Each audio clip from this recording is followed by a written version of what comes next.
বিচার চাই, বিচার চাই, অভয়ের বিচার চাই। বিভিন্ন জায়গায় আন্দোলন চলছে, এখনও চলছে, আর ভবিষ্যতে চলবে। যতদিন না দোষীরা না শাস্তি পাচ্ছে, এটাই চলতেই থাকবে। যেমন ধর্মতলা থেকে কিন্তু বিজেপি প্রার্থীরা হাইকোর্টের অনুমতিতে কিন্তু ধর্মঘটে নেমেছে।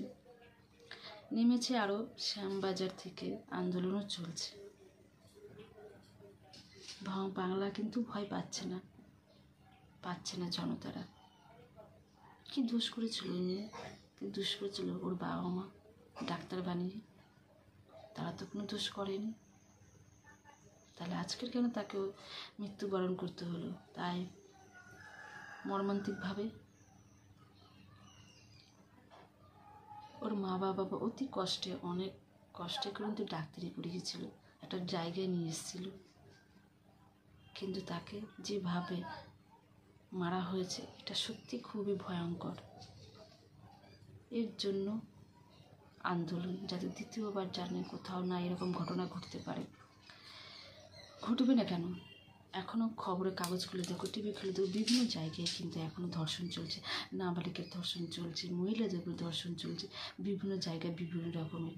কারণ দোষীরা এখনও বাইরে খোলামেলায় ঘুরে ফিরেছে। আমরা একজনও শাস্তি চাই না, আমরা চাই সবার, যে এই ধরনের কাজ করবে তাদেরই শাস্তি চাই। এমনকি জুনিয়র ডাক্তাররাও পর্যন্ত থামেনি, তারাও নেমেছে রাস্তায়। তারাও বিভিন্ন ধরনের অভিনয়ের মাধ্যমে অভয়ার মৃত্যুর অভিনয় দেখিয়ে সবার যে সামনে তুলে ধরেছে কি না, আমরা যে ডাক্তার, জুনিয়র ডাক্তার, আমাদের সুরক্ষা চাই। শুধু আমাদের কেন, মহিলাদের সুরক্ষা চাই। কেউ কি 36 ঘন্টা টানা ডিউটি করতে পারে? কেউ পারে না। কিন্তু অভয়াকে কিন্তু 12 ঘন্টার পর 36 ঘন্টা ডিউটি করে ক্লান্ত করে ওকে এইভাবে মারা হয়েছে ভয়াবহভাবে। একটাই দাবি আমাদের জনতা, শাস্তি চাই অভয়দের। চাইছে জনতারা বিচার, চাইছে আমরা নাগরিকরা বিচার, চাইছে সিনেমা জগতের বিচার, চাইছে খেলোয়াড়রা বিচার, চাইছে বিচারপতিরা বিচার।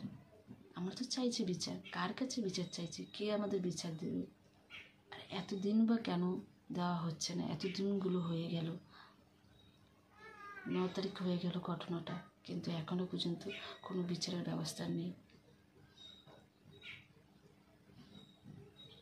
চলছে বিভিন্ন ধরনের কিন্তু বিভিন্ন আন্দোলন, কিন্তু আন্দোলনে কোনো কিছুই হচ্ছে না। তাদেরকে হুমকি দেওয়া হচ্ছে, তাদেরকে বাড়ি থেকে তুলে নেওয়া হচ্ছে। কেন না? তারা আন্দোলন করছে, তারা প্রতিবাদ করছে, দোষীদের শাস্তি চাইছে। দোষীরা যদি শাস্তি না পায়, তাহলে আমরা যে সাধারণ যে মেয়েরা, আমরা তো সুরক্ষা নই। আমরা তো বলতে গেলে পদে পদে তাহলে আমাদের বিপদ। বিভিন্ন জায়গায় এই বিষয়টা নিয়ে আন্দোলন হচ্ছে। সল্টলেক, লেবুতলা, ব্যারাকপুর, শ্যামবাজার, গড়িয়াহাট, বিভিন্ন জায়গায় কিন্তু যারা আন্দোলন করছে তাদেরকে কিন্তু পুলিশেরা তুলে নিয়ে যাচ্ছে। কেন? তারা আন্দোলন করছে অভয়ার মৃত্যুর বিরুদ্ধে। দোষীদের শাস্তি চাইছে, চরম শাস্তি। শুধু একজন না, আমাদের মধ্যে সবার, যে কয়জন এই দোষী ছিল তাদের।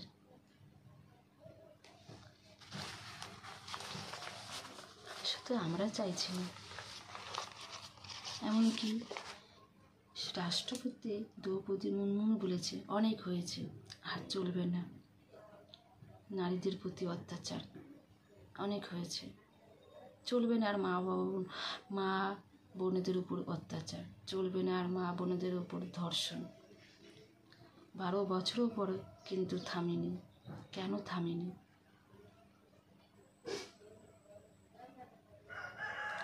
অনেক হয়েছে। তিনি আরও বলেছে অনেক হয়েছে, আর বরখাস্ত করা যাবে না।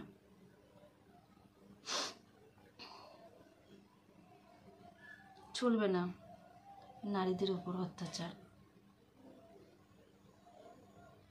মানব না অত্যাচারী সমাজ।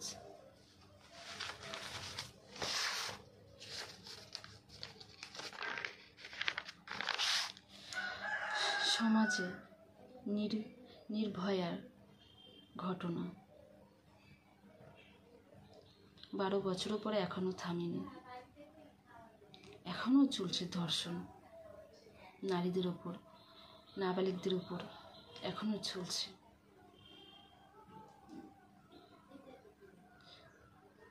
তিনি যে কথাটা বলেছেন সত্যি খুবই সুন্দর এবং খুব ভালো কথা, কারণ সে একটা নারী, সে বুঝতে পেরেছে যে একটা মহিলার উপর কীভাবে অত্যাচার করা হয়েছে। এখনো পর্যন্ত দোষীরা শাস্তি পাচ্ছে না।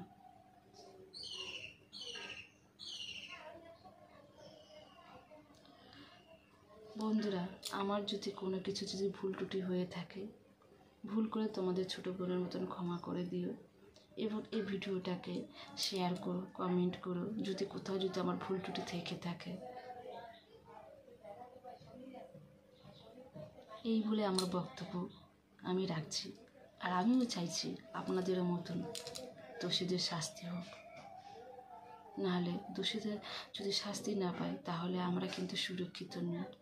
এখনও বিভিন্ন জায়গায় জায়গায় ধর্ষণ চলছে, এই ধর্ষণ বন্ধ হোক, এই বলে আমার বক্তব্য রাখছি।